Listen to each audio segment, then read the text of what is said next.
Good evening, Doctor. You look a bit irritated, if you will pardon my saying. Good evening, Mr. Manning. Good evening. Yes, I am a bit annoyed, and with good reason. I don't know if I've told you that Holmes has been listening in to these reminiscences. Well, here's a letter I received from him after last week's story. Read it. All right. My dear Watson, I noticed that in your last broadcast, you gave way to your regrettable habit of emotionalizing your story. Detection, my dear fellow, is or ought to be an exact science. To tinge it with romanticism is like introducing a love story into the fifth proposition of Euclid. As ever, Sherlock Holmes. Well, what do you think of that? But the emotion was there. You couldn't tamper with the truth. Holmes has always maintained that the truth is not in what you say, but in the impression you create in the other person's mind. Well, Holmes always complained that I overstress the human element in recording his cases. How well I remember the attitude with which he received the publishing of my first book about his adventures. It was a cold morning in early spring. We were sitting on either side of a cheery fire in our rooms in Baker Street. A thick fog rolled down between the dun-colored houses. Our gas was lit. It shone on the white cloth and glimmered on the coffee cups and on the silver. The breakfast table had not yet been cleared away. Holmes had been silent all the morning, smoking his long cherrywood pipe, which usually displaced his favorite tray when he was in a disputatious mood. Altogether, he was not in the best of tempers.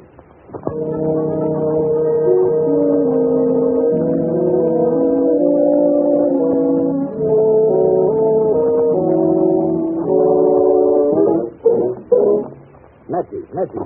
Where are the matches? Look at that confounded fog. What happens to all the matches in this house, I'd like to know. My dear Holmes, why not use the tongs and a live coal if you want to relight your pipe? Huh? Oh! I burned myself. For heaven's sake, Holmes, stop starving. Something's annoying you. Why not get it off your chest? It's that confounded book of yours. Hmm? Sensationalism, Watson. Rank sensationalism. You're always placing the emphasis on the crime. Crime is common, logic is rare. You should stress the logic. You have degraded what should have been a course of lectures into a series of tales. Now, really, Holmes, that's not logical. You're always complaining that crime is falling off. You say there are no first-class criminals left. Quite. And therefore, if you depend on the crime to hold your readers, you will soon be a back number. Criminals. Bah! They've lost all their enterprise and originality. My practice seems to be degenerating into an agency for recovering lost lead pencils and giving good advice to young ladies from boarding schools. Advice to the lovelorn, eh? Well, look at this. This note. It came by this morning's post. Here. The last straw, that's what it is. Read it. Let's have a look. Dear Mr. Holmes, I'm very anxious to consult you as to whether I should or I should not accept the situation which has been offered me as a governess. I never do.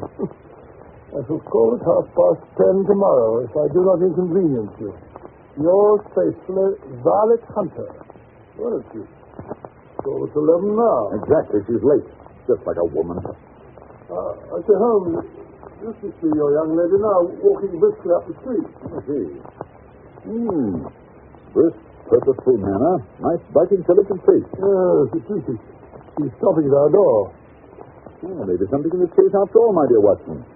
She's not the hysterical sort that makes a fuss over nothing. There she is. Come in. How do you do? This is Mr. Sherlock Holmes. Quite. And this is my colleague, Dr. Watson. How do you do? How do you do? I trust you'll excuse my troubling you, Mr. Holmes, but I've had a very strange experience.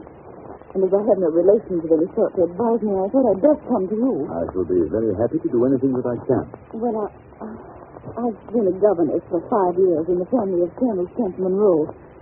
He's been transferred to Nova Scotia, so that for the last few months I've been without a situation. Well, I advertised and answered advertisements, but without success. You see, the money I had saved began to run out, and I was at my wit's end. Indeed. Well, go on. Well, yesterday I called in at a well-known employment agency run by a Miss Stoker. When I arrived, the outer office was filled with young ladies looking for situations. I was told to wait. But I did.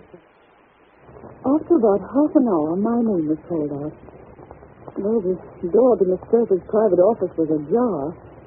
He could decide it was a considerably stout man with a round, smiling face and a heavy chin. His eyes were like two little slits. When I advanced to the door, my knees trembling. Oh, Mr. Holmes, if you know how I needed that word.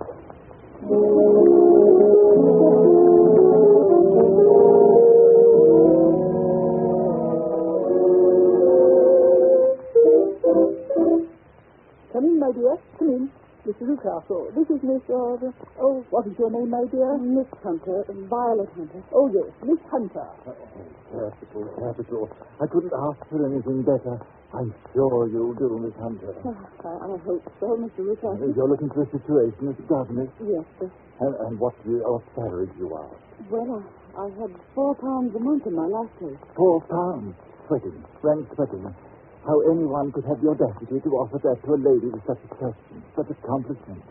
A lady fitted to the rearing of a child who may someday play a considerable part in the history of this country. Your salary with me, madam, will commence at £100 a year. 100? Oh, Mr. Newcastle. And furthermore, it is my custom to advance my young ladies half their salary beforehand. May I ask where you live, Mr. Newcastle? Hampshire, a charming rural spot.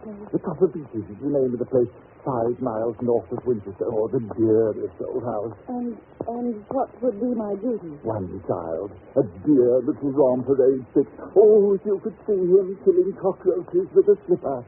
Smack, smack, smack. He's gone before you could wink.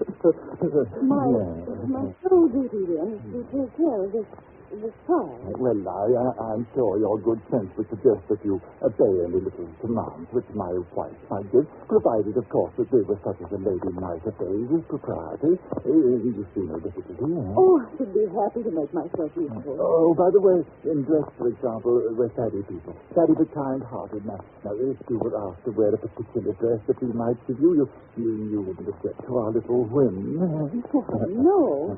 Or to sit here or there. That wouldn't be offensive to you. Why, no. Or to cut your hair short before you come to it. My hair? Oh, yes, it is quite essential. It's a little fancy of my wife, you see. And ladies' fancies, my dear, Miss Hunter, must be consulted. But my hair... Oh, no, I know I couldn't. No, what a pity. Well, in that case, Miss Stoker, I'd best inspect a few more of your young ladies. Good day, then, Miss Hunter. I'm afraid you must consider yourself struck from our list. Oh, but... You can hardly expect us to exert ourselves to find another such opening for you. But, Miss Stoper... Good day, Miss Hunter. Oh, just a minute, Miss Stoper. Let's not be too hard on the young lady. After all, my request was a little sudden. Perhaps, Miss Hunter, you'd like 24 hours in which to consider the matter? And in view of the fact that you have particularly beautiful hair, I might be willing to raise the salary to £120 a year to recompense you for our little eccentricity.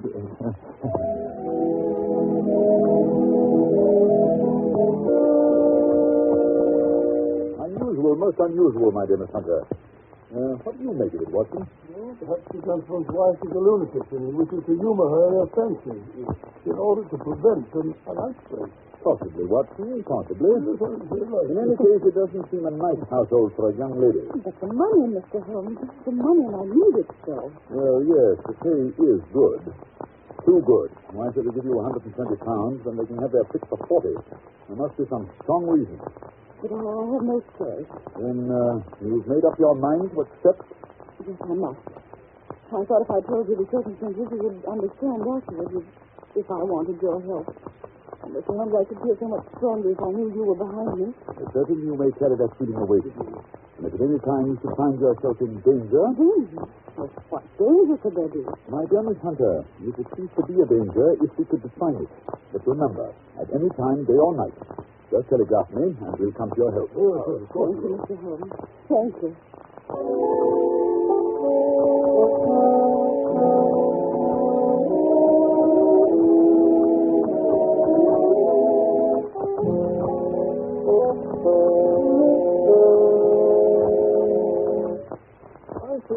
Holmes, it's been almost a week since that charming Miss Hunter called. Conditions must be pretty good at the Copper Beaches, or we'd have heard from her. You never know, Watson. You never know. He may not be able to get to a telegraph office. Huh? Nonsense, Holmes. Nothing very dreadful can happen out in the open country like that. That's where you're wrong, Watson. My experience that the vilest alleys in London do not present a more dreadful record of sin than does this smiling, beautiful countryside. Oh, you repeat. What do you mean? The pressure of public opinion is greatest in the towns. There is no lane so vile that the scream of a tortured child or the thud of a drunkard's blow does not beget sympathy and assistance from the neighbors. But the countryside, my dear Watson, filled with its lonely houses. Think of the hellish cruelty, the hidden wickedness. Life may go on year in, year out in such places, and no one the wiser.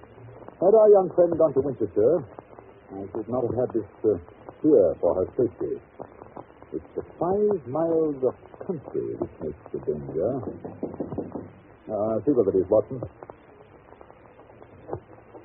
Oh, thank you. It's a telegram to you, Holmes. Oh, give it to me. It's from Miss Hunter. Oh, well, what's she say? Come at once. We'll meet you at the Black Swan Hotel, Winchester, at 3 this afternoon. And at my wit's end, don't fail me. What do you suppose has happened? Hurry, Watson. There's no time to lose. There's a train from Waterloo Station in half an hour. If we can only get to her in time.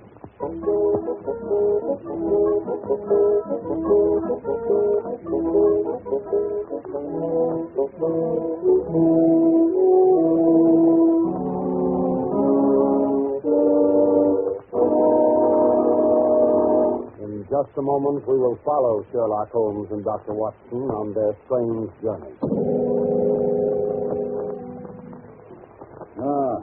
Yes, there's the Black Swan.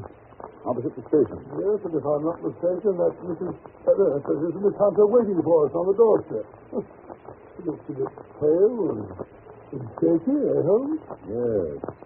Poor girl is obviously frightened. Mr. Holmes, so kind of you to come. You too, Dr. Watson. Oh, no, it's all pleasure. I'll tell you. I'll tell you how anxious I've been. There, now, Miss Hunter. Perhaps if we go inside, they can give us a private sitting room. Yes, Mr. Holmes. I've ordered tea this way. Yes, that's better. Nice, cozy fire. Close the door, will you, Watson? That's right. Now then, suppose we let the doctor do the pouring while you tell the story. First of all, how do you like the tea? 2 lumps of a little tea. Oh, righto. Thank you, Dr. Watson. Yes, and now? Well, first of all, I've had no actual ill treatment from Mr. and Mrs. Newcastle, but he's just frightened me. However, I'd best begin at the beginning. Yes, that is generally a good place to start. Well, Mr. Holmes, Papa Beaches is a large, sinister-looking house, almost completely surrounded by woods. It's impressive. From the moment of my arrival, I was met at the door by Mr. Newcastle and his wife. And is she... No, Mr. Holmes. She's not married. I see. She's a small, pale-faced woman, much younger than Mr. Newcastle. In fact, I gather that she's his second wife. You see, there was a daughter by the first marriage, a girl now over 20, but she's not living at the house. Mr. Newcastle said that she couldn't get along with her stepmother, so he sent her to America, to Philadelphia. And does Mrs. Newcastle strike you as a difficult woman to get along with? Oh, no, Mr. Holmes. She's shy and rather quiet. More than once I surprised her in tears. At first I thought it might be worry over the disposition of her child. What's the matter with his disposition? Well, he's badly spoiled. He has an ungovernable temper. He seems to take great delight in torturing birds and small animals. Pleasant little beast. And the rest of the household? Well, there's only one servant. Toller is his name. A rough, uncouth man with a perpetual smell of drink about him. Why they keep him, I don't know. Except perhaps because he's the only one who can manage Carlo. Carlo? Yes. Carlo's a huge, underfed mastiff that's kept chained in the stable during the day, but at night they let him out. It's a terrible beast. Even Mr. Newcastle is afraid of him. I'm sure he'd try any practice with a brick. I wonder why Mr. Newcastle desires such ferocious protection. I'm sure I don't know unless... Unless there's something on the top floor of the west wing that he wants to protect. The west wing, eh? Yes, the door that leads into it is opposite my room, and it's kept securely locked. Yes, it looks nasty to me, Holmes. Please, Watson, please. Don't interrupt. Well, the second day after my arrival, immediately after breakfast, Mr. Ruthcastle asked me to put on a dress which had been laid out for me on my bed. What was it like? Well, it wasn't a new dress, Mr. Holmes, but the material was excellent and of a particularly brilliant shade, and electric blue. Oh, look at this, John. I put it on and went down to the living room. Mr. Ruthcastle had placed a chair for me by the front window. He asked me to sit there with my back to the window and to read to him from a French novel. Well, I read for an hour, and at the end of that time, he said I might go upstairs and change. Strange. This experience has been repeated every morning since then. Well, as time passed, I became more and more curious. Why were they so careful to keep my face turned away from the window? Naturally, I was consumed with the desire to see what was going on behind my back. And today I devised a means.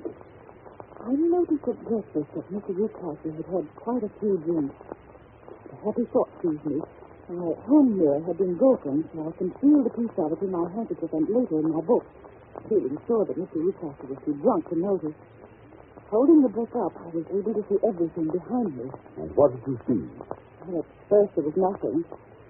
At the second glance, however, I saw a young man in a gray suit leaning against a railing which bordered our field. He was looking earnestly in my direction. Mr. Ruthcastle must have noticed my surprise, for he burst out angrily.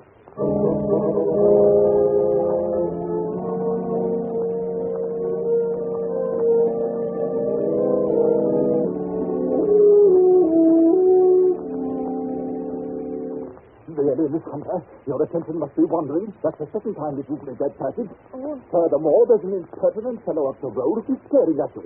Is he a friend of yours? Oh, no, Mr. Ruthcastle, I don't know anyone around here. Well, kindly turn around and motion him to go away. Oh, wouldn't it be better not to notice him? Do what I tell you. I really don't encourage you to have any followers. Very well, Mr. Ruthcastle. Where? Impertinent fellow. That will be all for this morning, Miss Hunter. You may go to your room. Oh, but Mr. Ruthcastle, I hope you don't. Go to your room, I say. Yes, sir. And after this, you needn't bother to wear that blue dress. Oh, dear, what a frightful household. If I could only get away from here, it's all so depressing. What? But he's left the key in the door to the west room. He must be there. I wonder what's inside. Oh, it wouldn't hurt to take just one look.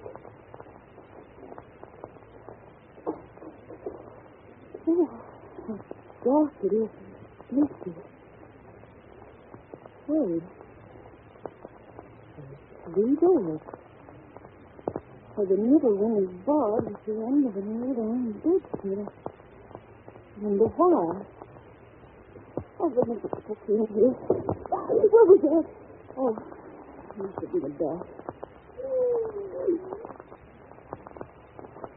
Someone's in here.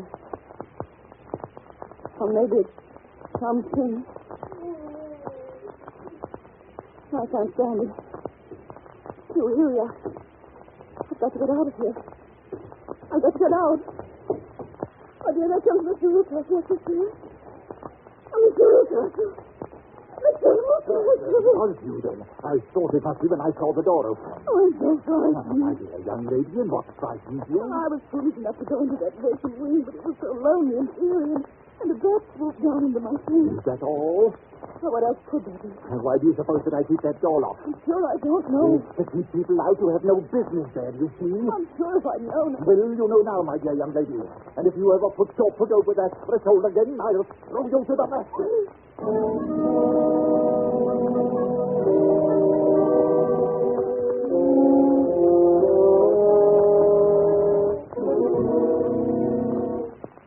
What a dreadful experience. Mr. Holmes, I feel sure there's someone locked in that room. Someone who's unhappy, perhaps tortured. Oh, good heavens, it's almost 5. I promised to be back by 6. And Mrs. Ruthcastle are going out. If Mr. Ruthcastle should discover where I've been... You acted like a brave and sensible girl, Miss Hunter. Yes, indeed you have. Do you think you could do one more thing? I can try, Mr. Holmes. Dr. Watson and I will be at the top of the hills by 7. The Newcastles will be gone by that time, and I don't imagine the mastiff will be let loose until they return. Oh, no, Mr. Holmes. It would be too dangerous for them to get back to the house. Good. We will hope the Toller is still drunk. At any rate, you must get us into the house. We must explore the west wing. I'll do my best, Mr. Holmes. Now I must hurry. Goodbye, Mr. Holmes. Goodbye. Goodbye, Lieutenant. Well, my dear Holmes, what do you make of it all? Blue dress and the man in front of the house. Obviously, they've had someone had her impersonating someone. Someone young whose hair has been cut off during an illness. That someone is probably the person imprisoned in the west wing. Sinister. That is not the most sinister part of Miss Hunter's story. No, what is that? The unpleasant disposition of the child. Well, what's that got to do with it? My dear Watson, as a medical man, you know that a child's tendencies can be discovered by a study of the parents. But heredity is a science to be worked backwards as well. You can get a good insight into the character of the parents by studying the children. This child is cruel, abnormally cruel. He probably inherited it from one of his parents. I only hope nothing serious happens before 7 o'clock tonight.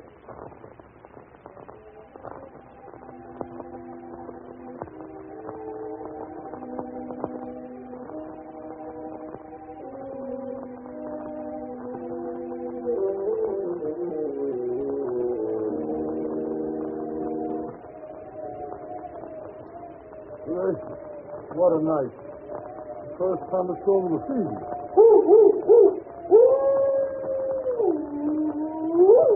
Listen to that dog. He's in an ugly temper. Listen to the house. With this group of copper beeches in front of it. Yes. Miss Hunter waiting for us in the doorway. The coast is secure. Come in. You must be close to the street. Oh, you're rather wet yourself. Be careful, you know. You'll be What? catching... What? What's that sounding? It's Toller. He was just going out to release the dog. I sent him to the wine cellar, then locked him in. Splendid. I managed to get Toller's fuses off him, too. He gets quite drunk.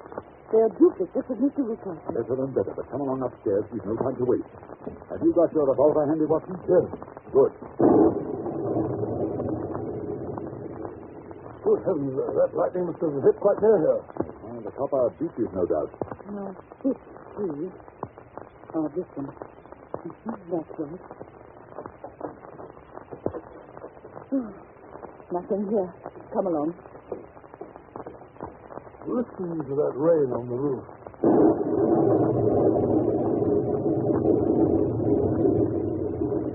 The middle door, you said. Hello in there. No answer. I don't like that. Watson, help me remove this bedstead, will you? That's right. It's tied at one side. Yeah, cut the rope.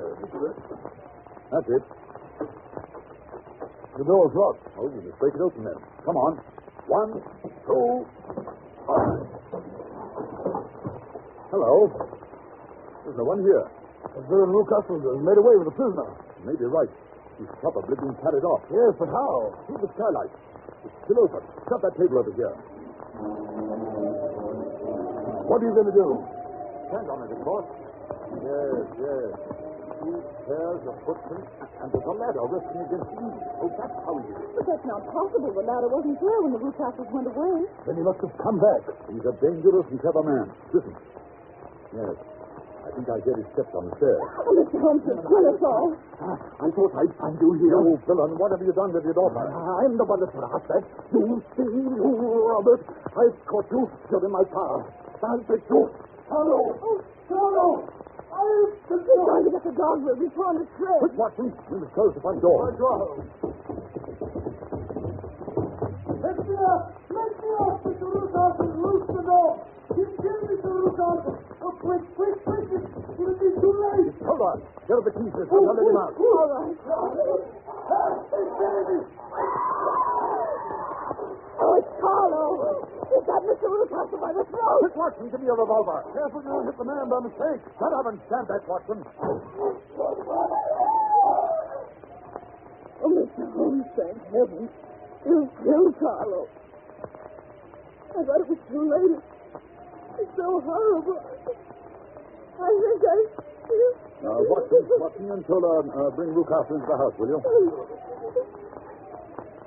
Oh, it is so strange. Weak. I just don't No, Miss Hunter, please, it's all over. Just you go upstairs and pack your bag. Dr. Watson and I are going to take you back to town with us on the 9 o'clock train.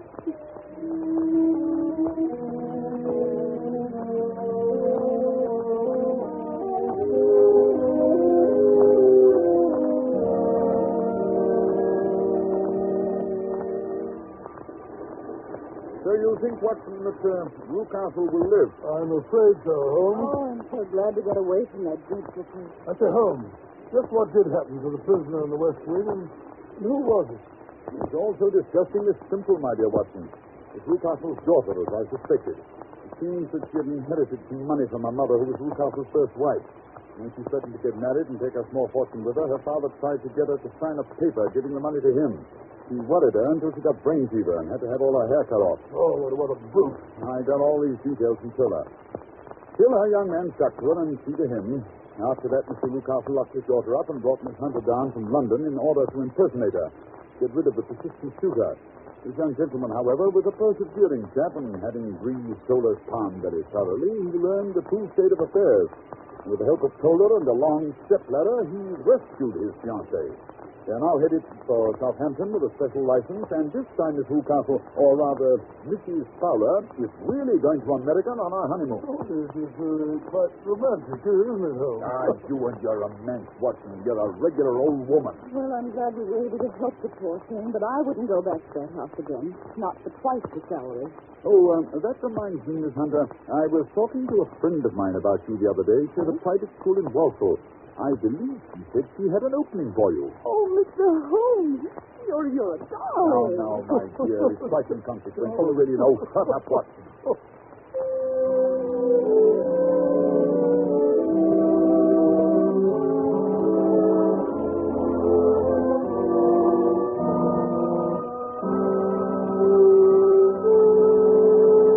Well, Dr. Watson, you certainly had some exciting times when you were living with Sherlock Holmes. I certainly did, Mr. Manning. Those were the days. I mean, never a dull moment. Yes, when I think of the thrilling experiences that Holmes brought into my life, I can always